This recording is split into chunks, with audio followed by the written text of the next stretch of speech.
I am just like, I can't see it. Where is it? Where is it? Is he down? What's going on? I can't see anything. I'm trying to get it back in my sights.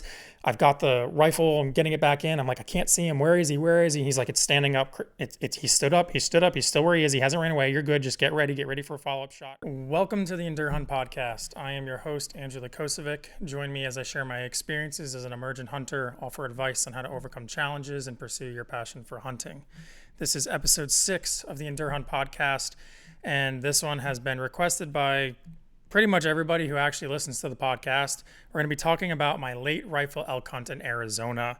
There's a lot that went into this hunt, and we're going to cover everything from the draw process, what it was like to get the tag, how that felt, what you would expect if you draw the tag, setting some expectations for drawing, because I think it was pretty unusual for me. We're going to talk about the fact that I used a guide. We're going to talk about that. I'll probably end up doing an entire podcast about guided hunts, what I think of guided hunts and the benefits of them, what it was like to prepare for the hunt itself, and how it felt to, have that success to be able to do my first pack out. We're going to unpack all of that and more. I'm going to break everything down. I'm going to hold nothing back in this podcast. I want to give it all out there. I'm really excited for it. I'm still in disbelief that it happened. It's been months now. This hunt was back in November. I'm recording this in April. It's almost May at this point. This podcast is going to go live, I think, the first week of May, the week after I record this, I'm pretty sure.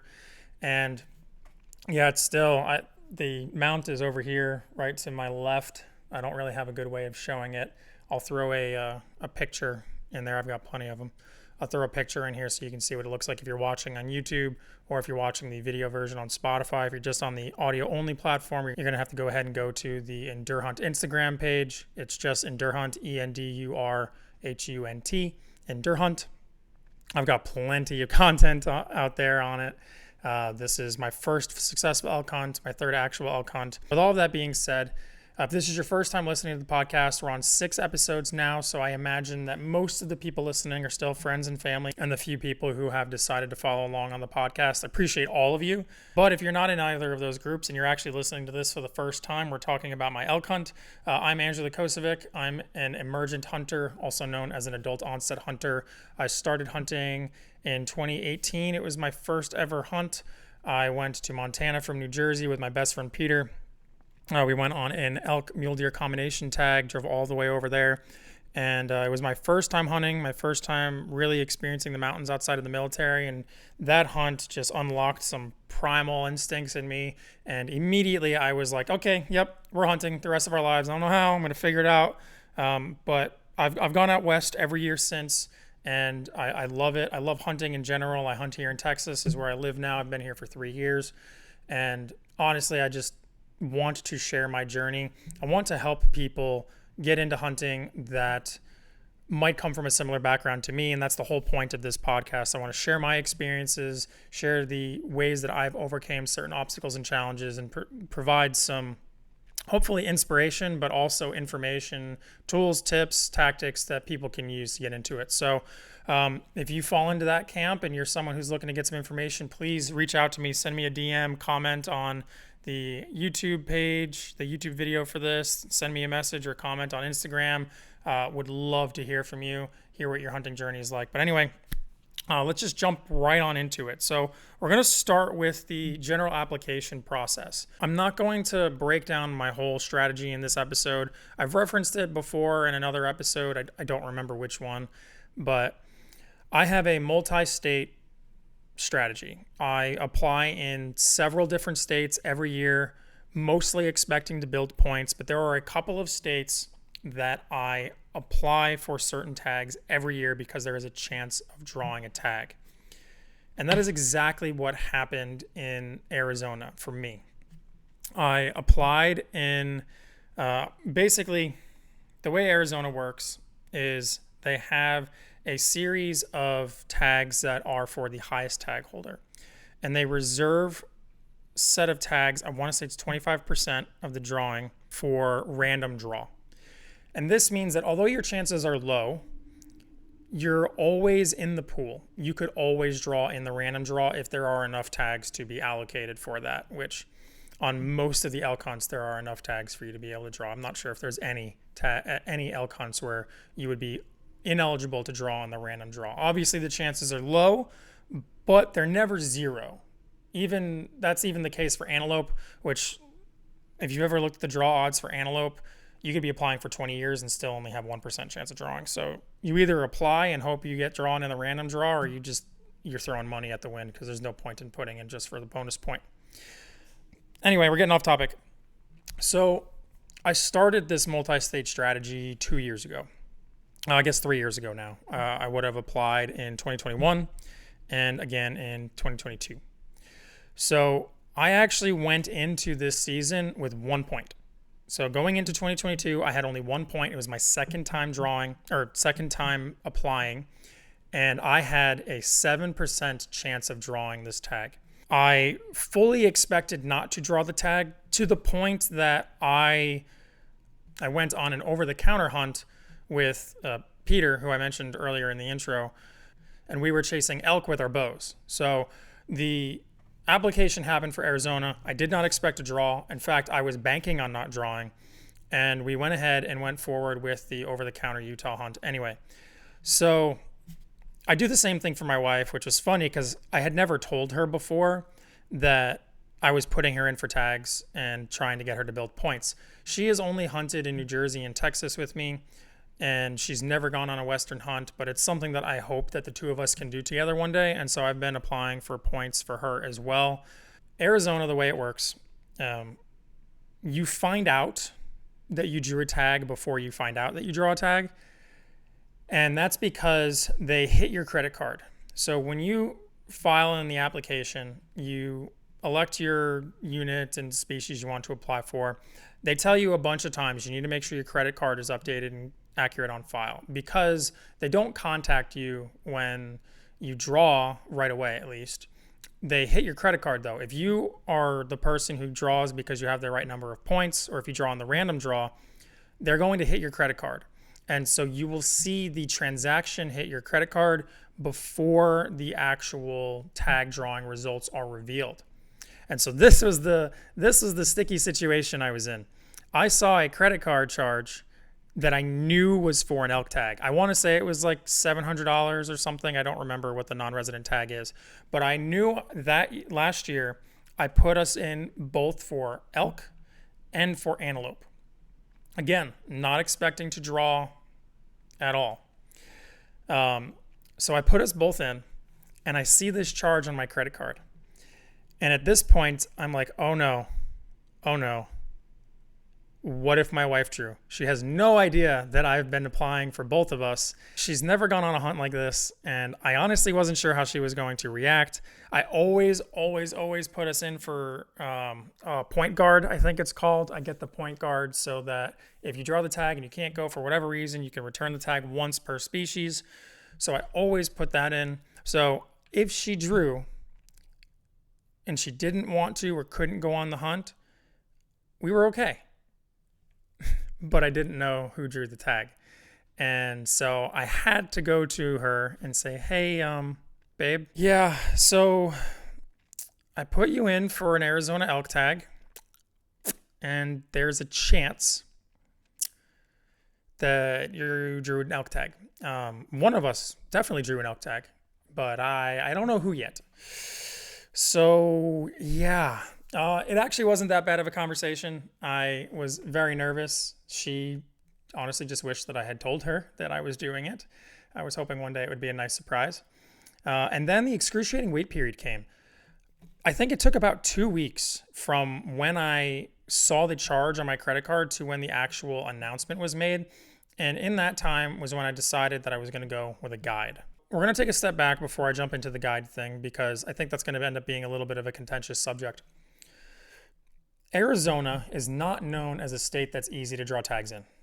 You put in, and the minimum expectation, I went into this thinking no earlier than 5 years, and maybe about 7 or 8 years is when I would draw the tag. So I started going that way.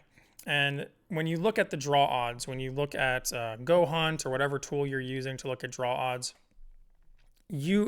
at the time, I think you needed 8 points for 100% draw odds, which means it takes about 8 years to guarantee that you draw a tag. I had 1.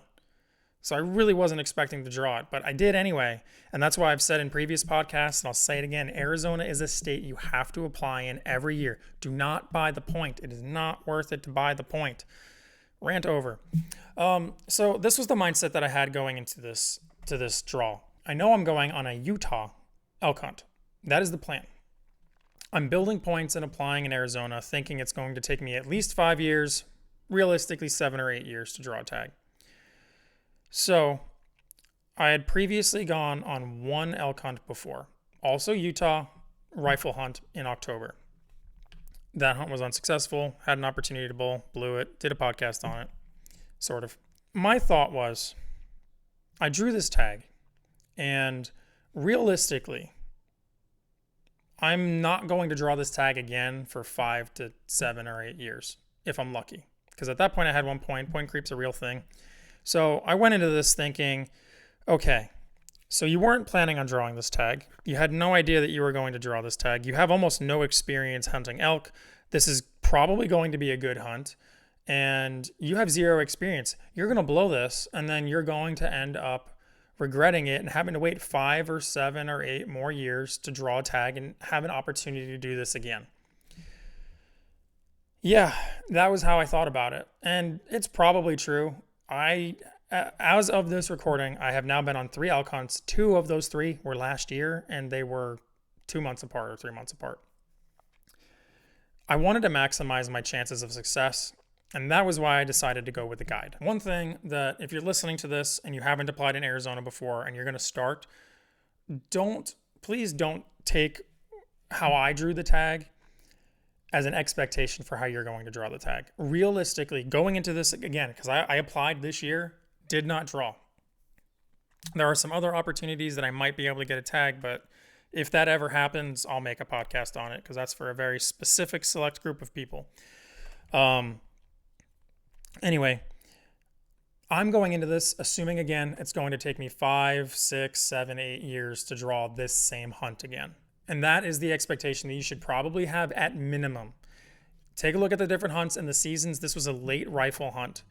They are easier hunts to draw. None of the archery hunts are easy to draw. The only hunts that are easy to draw are muzzleloader and late rifle. And even then, most of the units you can draw are not very good in the first couple of years. I think there are some hunts you can draw at the 3-year mark, but if you look at the statistics for the unit, they're not very good. Anyway, you should have the expectation that it's going to be no less than 5 years, depending on the unit you put in, probably more. And that is the expectation that I have now, even after having a successful elk hunt, even after drawing it, after applying for 2 seasons. I would encourage you to go into it assuming that it's going to be that long for you to draw another tag. If I haven't lost you at this point, good, because going with a guide does not mean that you have a guaranteed chance of success, especially with elk. I'm sure that in some states and some types of hunts, there's guaranteed chances of success, especially here in Texas. But for me, this is a public land hunt, public land elk, just the same amount of pressure as everywhere else. I am essentially outsourcing the knowledge of hunting and knowledge of the area to someone else who can help me because I don't have a lot of experience and I really wanted a chance at success. I'm not going to go into too much detail about selecting a guide and how I found my guide and anything, but if you'd like to hear more about that and my experience, however limited it is, please leave a comment on the YouTube video if you're watching on YouTube. Send me a message on EndurHunt, at EndurHunt on Instagram. Let me know what you think. I'd be happy to do one if there is an interest in it. So anyway, the guide that I picked is Shadow Valley Outfitters. You can see if you can see it on the hat. Really, really great guys. From the moment I first talked to them on the phone, I could tell that they were a great guide service. The guide that I had, Chris McCotter, he is amazing. He was so helpful, knowledgeable, wanted to share all the information that he could. Knew that my goal was to learn and try to be able to do this on my own, and was more than forthcoming with all the information. I couldn't have asked for a better guide. He made the experience amazing. If you draw a tag in Arizona and you want a guide, check out Shadow Valley Outfitters. I really like those guys. Ben Brochu is the gentleman. He's one of the owners. Chris McCotter was my guide. He guides all of the species in Texas, Arizona, as far as I know. Really, really great guys. Before I go into what it was like doing the hunt itself, it's probably worth mentioning what the guide provides. So in this case, I'm sure all of them have different options. I went with a fully outfitted hunt. The cost of the hunt was, I actually don't remember. I think it was $6,000. It's very expensive. Compared to some hunts, not very expensive. But it was $6,000 that I definitely was not prepared to spend, and I had to really divert a lot of funds, obviously, in order to afford that. They had a cheaper option. So they had a guided hunt where you provide your own camp, your own food and everything. I want to say it was $1,000 more. They provided tents. They provided everything. All I had to do was show up with the weapon, the food, not the food, show up with the weapon, show up with my pack, my own clothes and boots and stuff like that. They provided the food. They provided water. They provided the tents, the whole shebang. For me, I thought it was worth it. I mean, I have all the gear, I have all the equipment. I really like to do all that stuff. But I mean, look, if I'm paying for it, I might as well get the full experience. It's not that much more. I'm already hemorrhaging my bank account to do it. So what the hell? Go all in. So they provided everything pretty much. I just had to show up, practice, and be ready to go. Now, it's worth diving right into prepping for the hunt. I live in Texas. I live at 300 feet of elevation, I think. Fortunately, I live close to the hill country, so it's not totally flat Texas. I have some hills. There's no elevation, though. In order for me to get real elevation, I would have to drive an hour or so away to get some real elevation change. The hunt was taking place between, I think the lowest we were at was around 6,800 feet, and the highest we went was about 7,300 feet. So it's no Colorado, but it's definitely more than Texas. There were a few things that I really wanted to focus on in terms of my physical fitness. Hiking was the biggest one. I am used to putting a lot of miles on my boots. And at the time when I started training, I was in the middle of 75 hard. If you're familiar with that, it is a mental toughness program that involves 75 days working out twice a day. One workout has to be outside. Love 75 hard. Andy Frisella put together an amazing program. If you were not familiar with it, you should check it out. I really think that it helped change my life. I was making all sorts of excuses to not do fitness and everything. And since I've done it, I've gotten at least 10 people to do the program. And I have some people who've done it twice. So I really believe in it. And it helped me jumpstart my physical fitness preparation. So I focused all in on the cardio aspect of this. I was working out every day. So I had to do some form of workout, and one of those workouts had to be outside, which meant I was either doing a run or a ruck. That was the biggest preparation for me. I got new boots for this hunt. I wanted to make sure that I would be okay because the boots I had previously were no good. And every day I alternated. I would run, and then I would do a ruck. And I weighed down my pack. In the beginning, when I started, I was only using maybe 40, 50 pounds to get started for the first month. By the time I was done, I was hiking with 90 pounds in my pack. I wanted the hike and the ruck that I was doing to be so much worse than what I was going to be doing when I was there.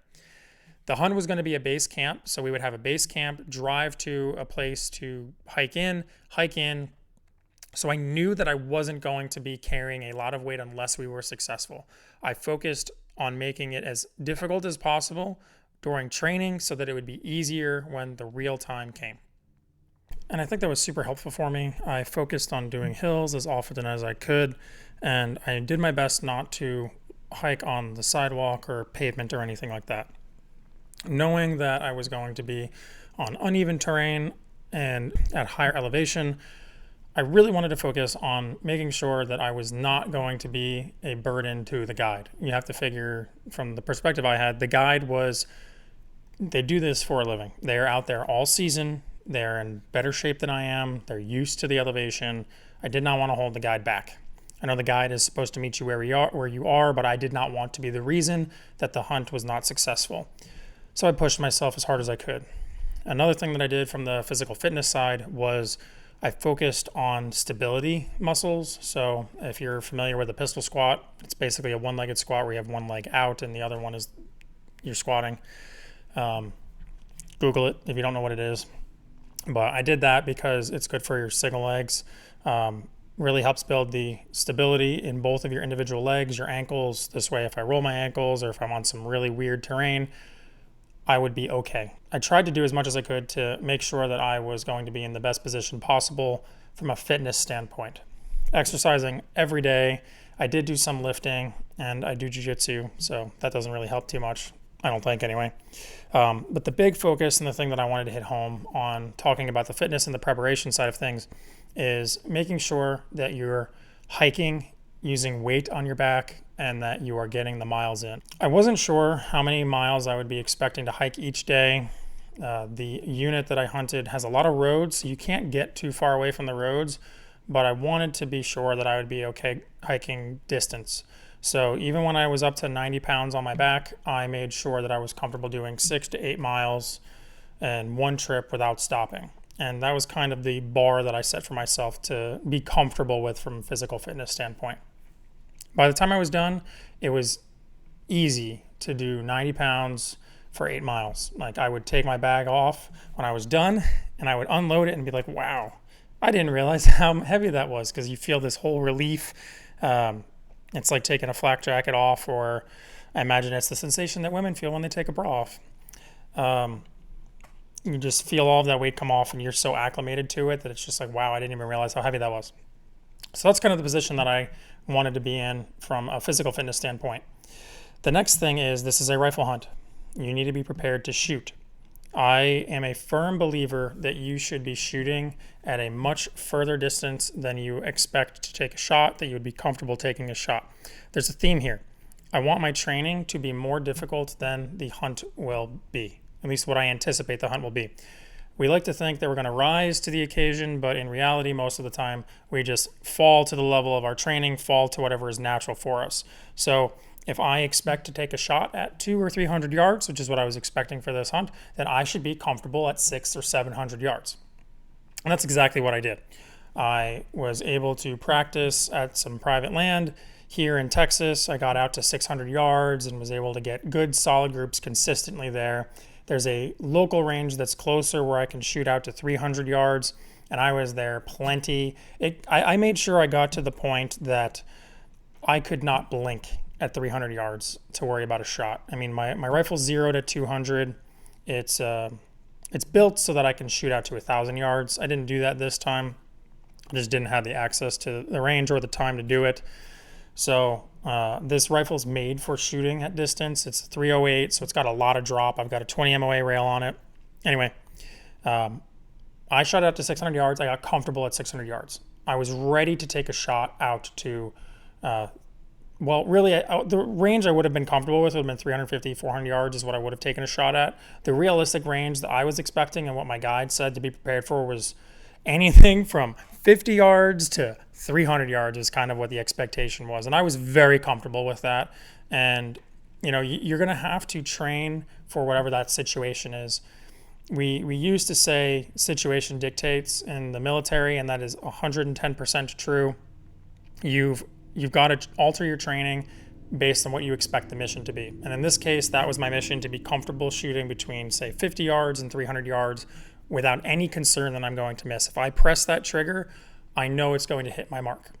That was the attitude that I went in with, and that was the attitude that I wanted to execute on. And I trained that way on purpose. Okay, now we can get into the fun part, talking about the hunt itself. Before I jump in, I've had this journal sitting here. So I have this journal. I started using this journal back in 2020, I think is the first hunt in here. Yep, the over-the-counter Utah elk hunt. I am going to make a podcast on this. I think that it is extremely worthwhile to document your hunts and capture the memories. You know, pictures are great. I love taking pictures and video, obviously. But actually writing down in your journal the things that happened on a day-by-day basis just brings so much more to you. Like, I feel a lot of the emotions that come back when I look through and look at my pictures and everything, but it's different when you're reading your words and you're actually reading the things that you felt, because there are little details that you might not remember from the hunt. And I want to actually go over some of this. I'll just jump ahead to when I start finding it. All right, I found it. I'm actually going to hold off on this for a second and just talk about some of the things that went into the hunt. So the guide was scouting leading up to the hunt, and one of the big curveballs that got thrown at us was the weather took a massive change. So the weather went from being cold, there was actual snow on the ground, to everything was warm, it was very windy, and things changed drastically. So unfortunately, right, a lot changed from when the guide was doing his initial scouting. So most of the bulls that he had located, which he actually did find quite a few leading up to the hunt, they all moved. They were somewhere else. The other thing that was really interesting for Arizona in 2022 was it was a wet year. So there was no shortage of food. There was so much out there for them to eat. It was insane. There was grass everywhere. I mean, everywhere. Even between trees where there's barely any light, there was food. So food was not an isolating source that we could use. In late season elk hunting, you're always focusing on what is the scarce resource that I can focus on. For us, even though it was a wet spring, it was a dry summer and fall, so water was the scarce resource. We kind of focused on where can they hide, where is that good cover for them to get away and recover, and where is the water. And those are kind of the two things that we focused on. This was a hell of a hunt. It was a lot of movement, a lot of changing tactics. The things that won out for us in the end are persistence. That is really the biggest thing, and I plan on doing a whole podcast just on persistence. I can go into that forever, but what I really wanted to do was actually go over a couple of details from each day to kind of give you the perspective that I had. So November 24th was the first day there. It was before the season started. We did a little bit of scouting. I met my guide and we set up camp, and honestly, that's pretty much all we did that day. Day one, we hunted dark to dark, didn't see any elk. One definitely caught wind of us. Oh yeah, I forgot about that. The first day we went on these knobs and we were looking across a canyon. We did not see anything, but I got up and we went to move and our wind was blowing to our right. I don't remember what the direction was, but we definitely blew something out. There was something bedded on the other side hiding from the wind, and when we got up and moved, our wind must have gotten carried on the other side of the ridge and they bolted out. I mean, it was gone. It sounded like a bull. It sounded way too big to be a cow. We never saw it, never got eyes on it, but we definitely spooked something. Day two was another dark to dark day. No bulls, tried a completely different area. Had a great glassing spot in the morning. Spent a lot of time glassing and moving down a ridge trying to find a bedded bull, and that was the name of the game. We relocated and went up high. So I think in the morning we were probably around 6,800 feet. I'm calling high as above 7,000. I think we went up to 7,200 feet. I didn't actually write it down in the journal, so I don't have all the details. But at this point, going into this, not having real expectations of what it was going to be like, I kind of figured by the end of day two we were going to have seen a bull, and I might have had a chance at something. Boy, was I wrong. The only thing we glassed up or saw on day two was hunters, which we didn't really see any in day one. We saw them in day two, but at this point my morale was definitely getting low. The thing that killed me was at the very end, we were in a national forest, and there are designated roads that you're allowed to drive on. And there was this group of locals that was driving their Toyota Tacoma off-road through the trees. Like, we had hiked in 3 miles or so, and we were away from everything. We had some sign. It was old. It looked like it was a week old. And I remember hearing, I turned to Chris. I'm like, do you hear a car? And he says, yeah. And the next thing we know, there's this blue Toyota Tacoma coming right at us. And they're driving in between trees on something that is clearly not a road. And they had Arizona plates. I was just blown away. Like, I felt very defeated at the end of day two, going into day three. Day three, I considered the worst at this point, right? So I've only hunted 3 days. Day three was the worst. Every spot we went to got blown out. In the morning, we went to a brand new spot. There was a truck parked where we were going to go. So we ended up going further up, started hiking, ran into hound hunters. And as we were hiking away from the hound hunters, we heard a shot in front of us in the direction that we were hiking to, which we assumed was going to be another hunter that was taking a bull. We kept going because, there was a lot of terrain there, a lot of country to cover. We kept going, and then maybe an hour later, we hear the hounds go off. I mean, they definitely treed a cat, and about 15 minutes after that, we heard a shot go off, and the hounds, they didn't stop, but they definitely changed. I'm pretty sure that the hound hunters were able to get a mountain lion that day. Definitely felt super defeated. I mean, it was not a great moment for me in the morning. I went into day 3 already like, well, fuck, this sucks. I guess this is a lot harder than I thought it was going to be. But refusing to give up, maintaining that persistence, we relocate for the evening. The spot we went in the evening is one that Chris had scouted before the season started. He found a very nice bull there. I mean, I'm really awful at judging antler size, but a bigger one than I shot for sure. And we went in and we're hiking, and there's not much. And then all of a sudden, we see fresh sign. I mean, we're seeing droppings and prints, tracks that are definitely from the last few days. And Chris comes to me and he's like, get your gun up, put a round in the chamber. And we creep to the spot where he had marked the bed before. So this was a bed that bull had used multiple times. Every time that Chris came in, he saw the bull laying in this bed. So we creep our way down, we move downwind, we make sure we're downwind from it. I've got the rifle at the ready, I am ready to go. And it takes us about 20 minutes to get around safely into position. And then we realized that the bull's not there. Not only was he not there, as we kept going a little bit further, about 20 yards away from where that bull's bed was, there was a dude just standing out in the open, wind blowing right into where the bed would have been. I mean, if there were any elk there, this guy would have blown everything out.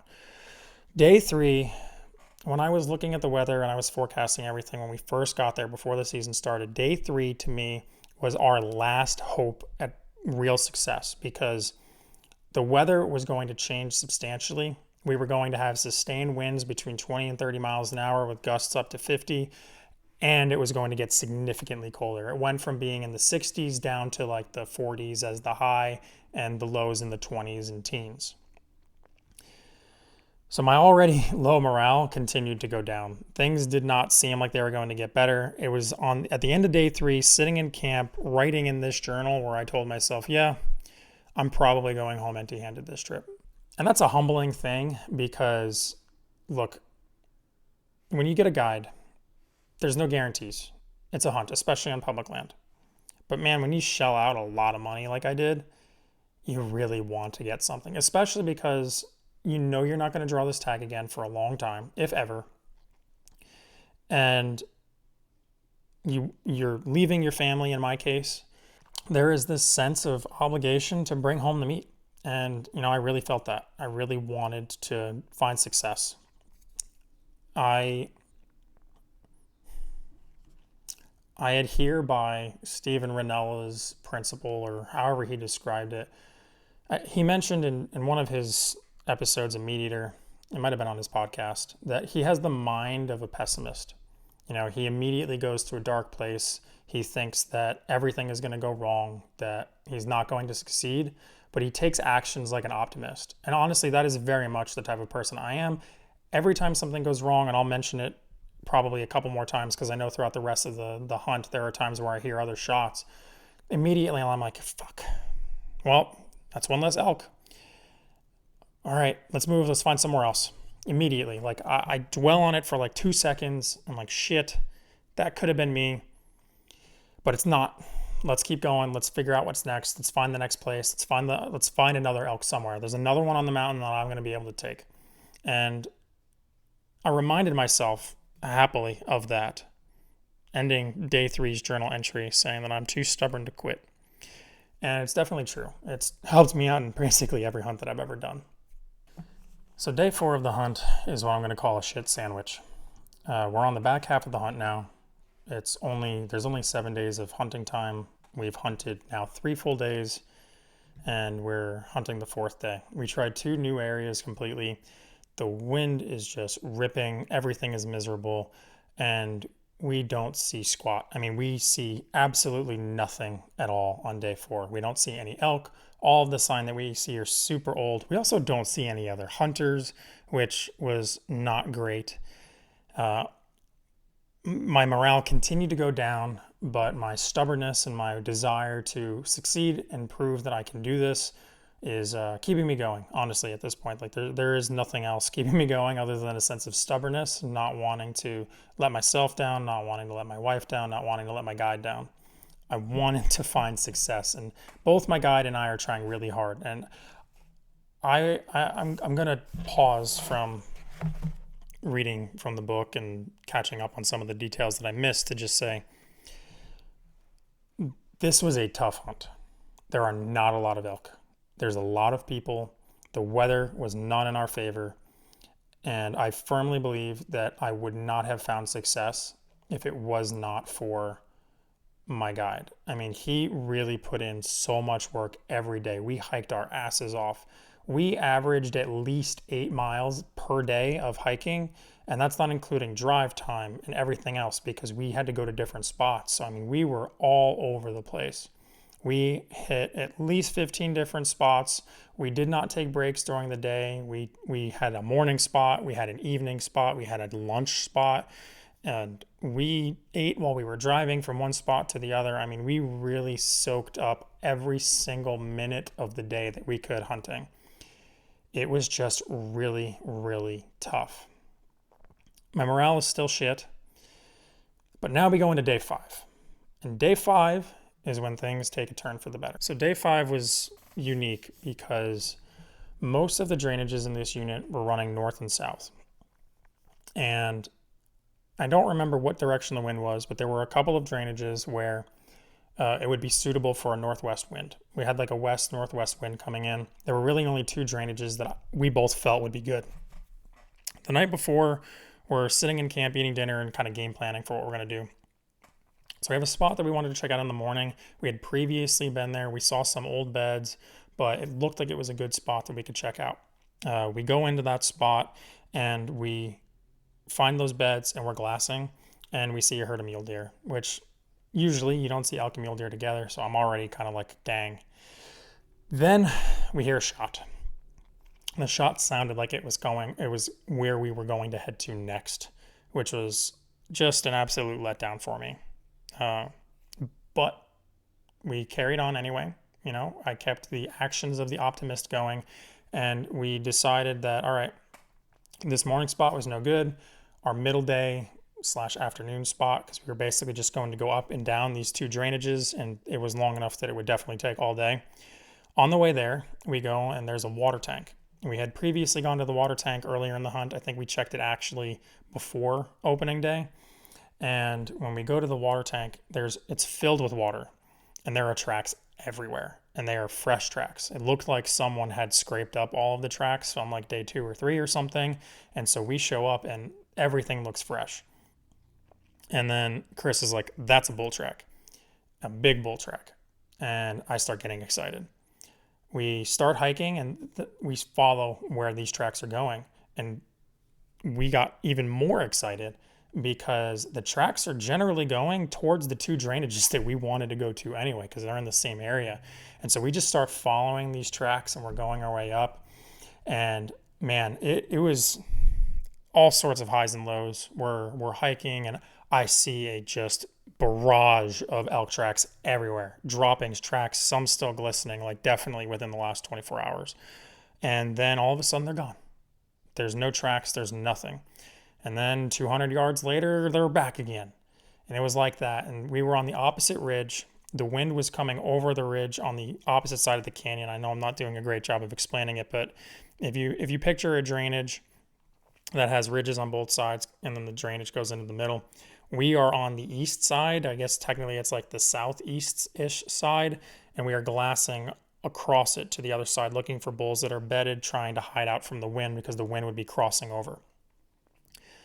And we do this 3 or 4 times. And then we, like I said, the 3rd or 4th time we're glassing, And then I hear Chris say, elk. And immediately, without any hesitation, I take my tripod and I break it down. I take my pack off of my back. I throw it down. I grab my binos. I'm like, where? I spot the elk. He guides me to it and I can see it. And it looks like I can get flat down, throw my rifle on my pack, lay down, get in the prone, and I'd be freaking golden.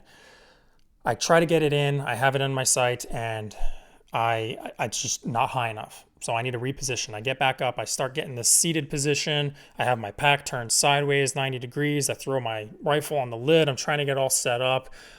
I can't see what it is. And I am looking, I have it on 5 magnification. So I've got a Husqvarna 5 to 20 blue diamond scope. Knowing how notorious elk are for needing follow-up shots and how thick the terrain is, I mean, it's thick. There's trees and bushes everywhere. There's not a lot of openings and everything is shrubby because it's Arizona. So I'm like, you know what? We're going 5-time magnification. I'm going to be as zoomed in or zoomed out, I guess, as possible so that if I need a follow-up shot, I can hopefully be able to quickly reacquire it and be good to go. So I get in position and I am solid. I mean, I am just ready to go, breathing. I got it. I have its vitals in my sights. I can't see the antlers or anything. And I hear Chris saying, it's an elk. I know it's a bull, but I can't see its antlers. I need to confirm. I need to be ready to go. And I swear it was probably 30 seconds, maybe 45 seconds, but it felt like an eternity. My heart is just pounding. I'm trying to control my breath. I am just out of control in my mind, trying to stay as calm as possible. And I'm just keeping my crosshairs on the vitals. And then he says, bull.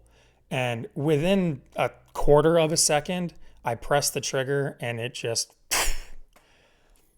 the recoil comes. And although my position was super solid for that first shot, it was not solid for a follow-up shot. The recoil goes crazy. I lose everything. I mean, I still have my rifle in my bag, but everything is repositioned. I am freaking out. I am just like, I can't see it. Where is it? Is he down? What's going on? I can't see anything. I'm trying to get it back in my sights. I've got the rifle. I'm getting it back in. I'm like, I can't see him. Where is he? He's like, it's standing up. He stood up. He's still where he is. He hasn't ran away. You're good. Just get ready for a follow-up shot. And he's down. Oh. And at this point, the adrenaline really kicks in. I just fall backwards. My hands start shaking uncontrollably. I can't feel anything. Everything shakes. You know, I get buck fever. I get really excited. I have never felt anything like this. I mean, I was just uncontrollably shaking, heart through the roof.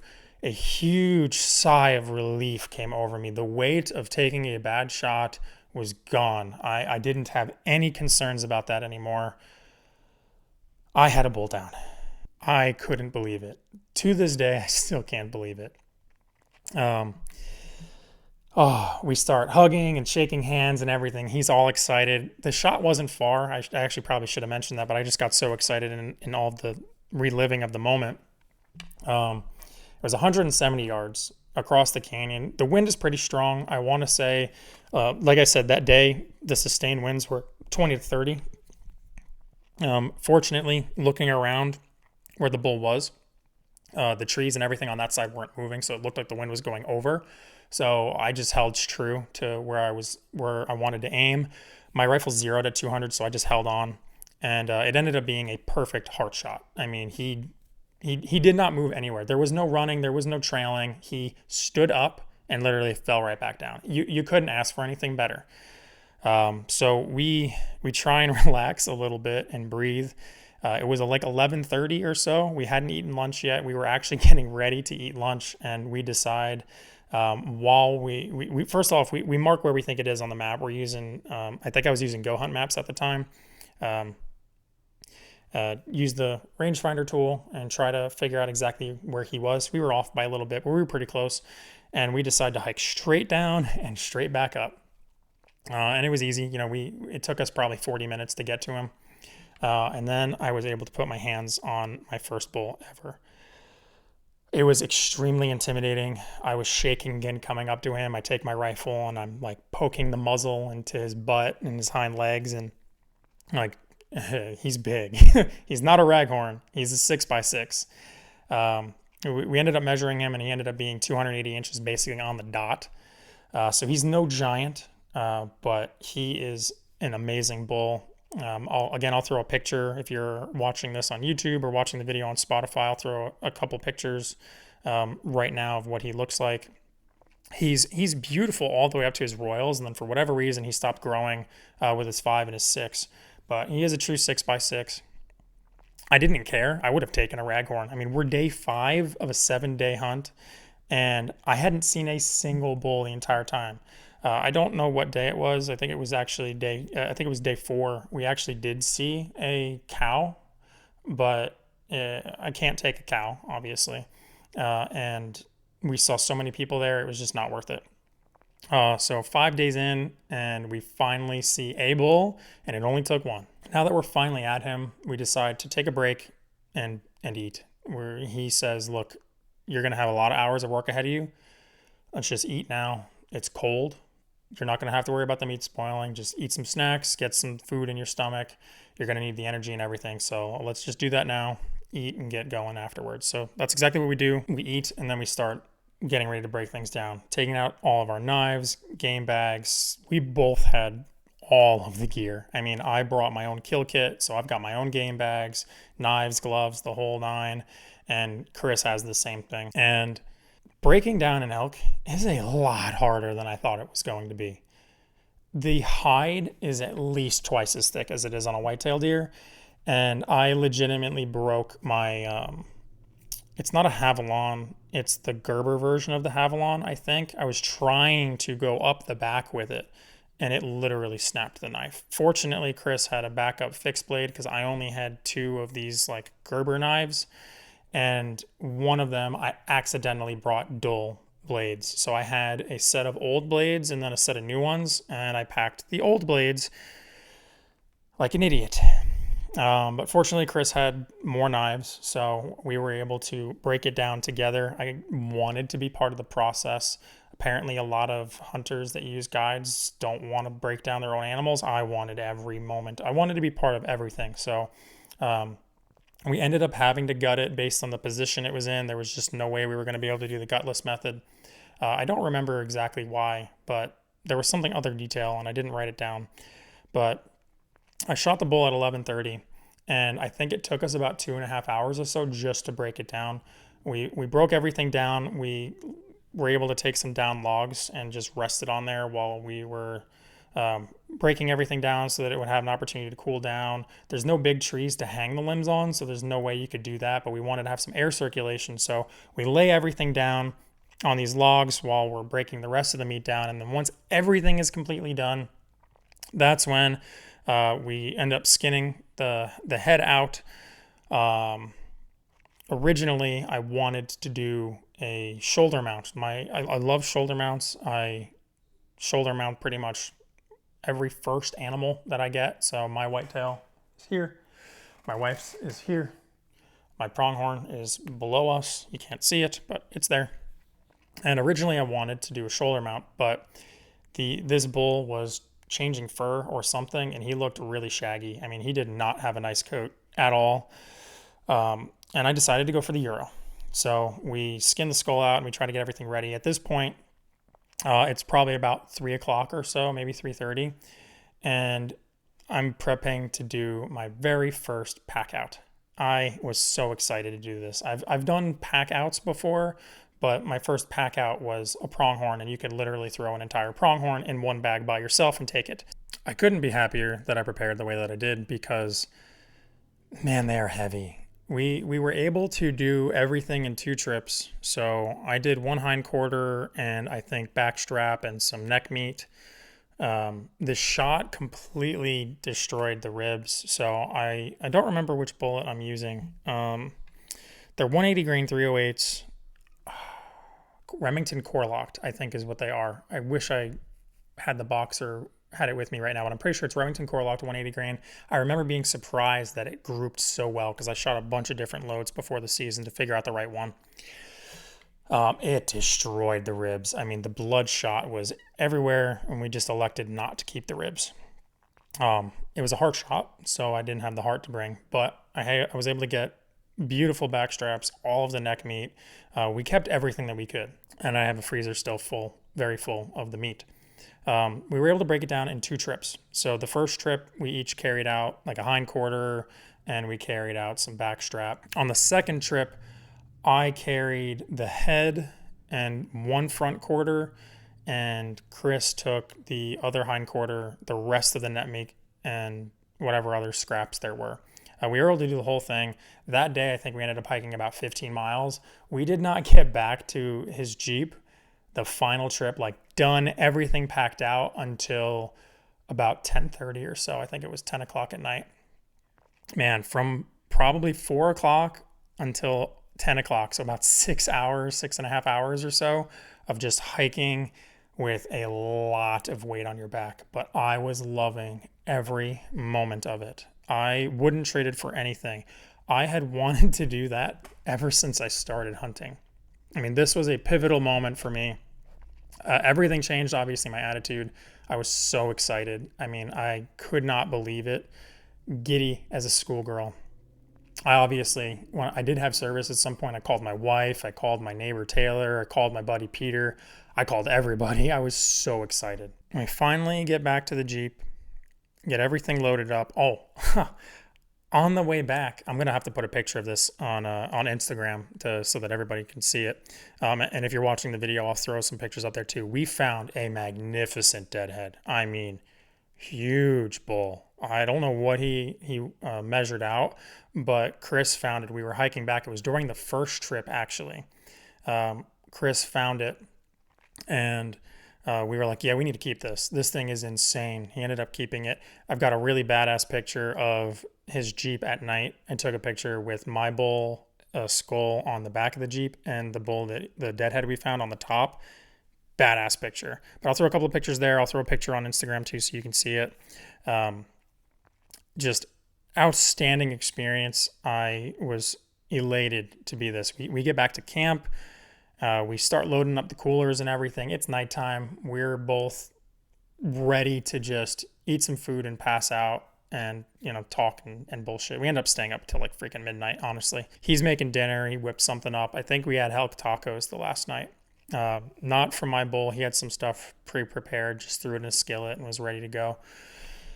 And we just talked, man. There's nothing like being able to unwind and just talk about whatever after the hunt. And obviously we were talking about the hunt itself and how great everything went, how fast it went, and honestly how perfect the final moments were. I mean, it really couldn't have gone better. We were both like, we had never ever practiced that maneuver before, but I don't think he could have executed it better. As soon as he said elk, I immediately got ready to go. And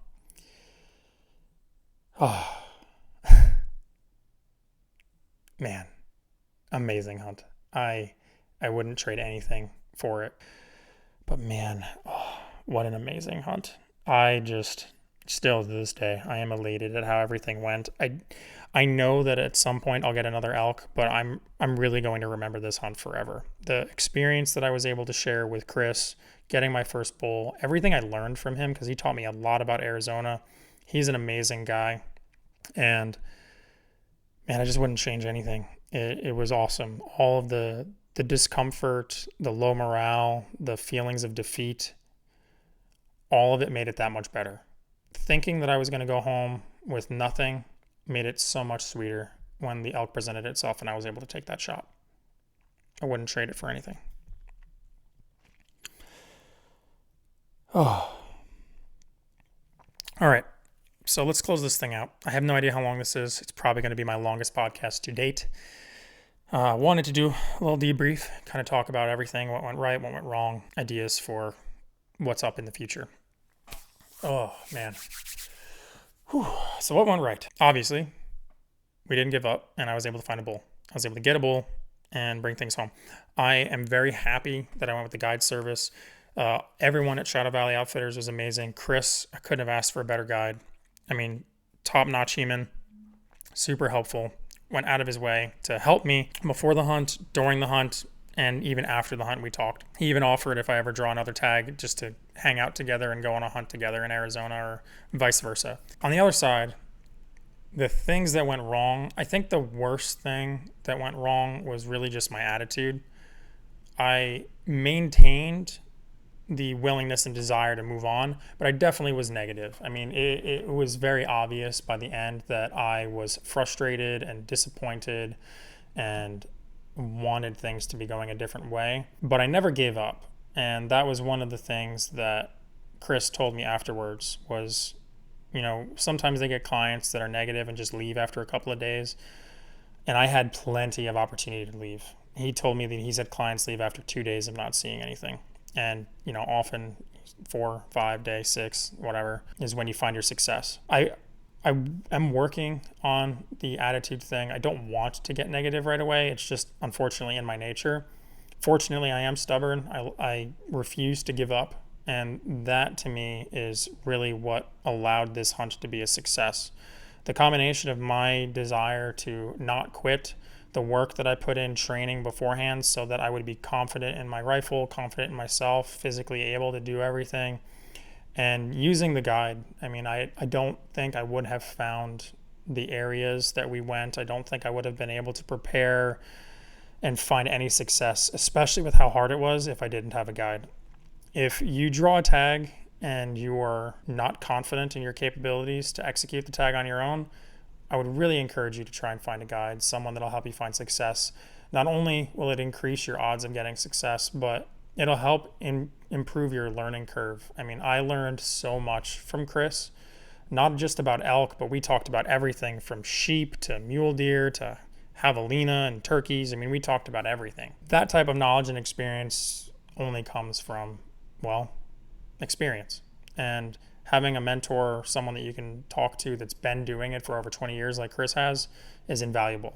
I don't have a mentor like that here in Texas. I don't have someone who's been doing that I can ask questions to. I basically figure it out on my own. Yeah, that is my late rifle 2022 Arizona elk hunt.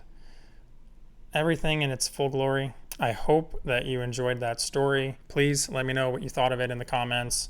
Shoot me a message on Instagram, comment on the YouTube video, comment on my Instagram posts. Let me know what you thought of it. I'd also love to hear about your first elk hunt. If you've gone on one, I'd love to hear about it.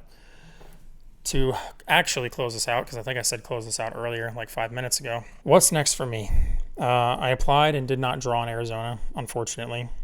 I'm about to do a podcast on my draw success for this year. I'm going on a mule deer hunt. I'm really excited.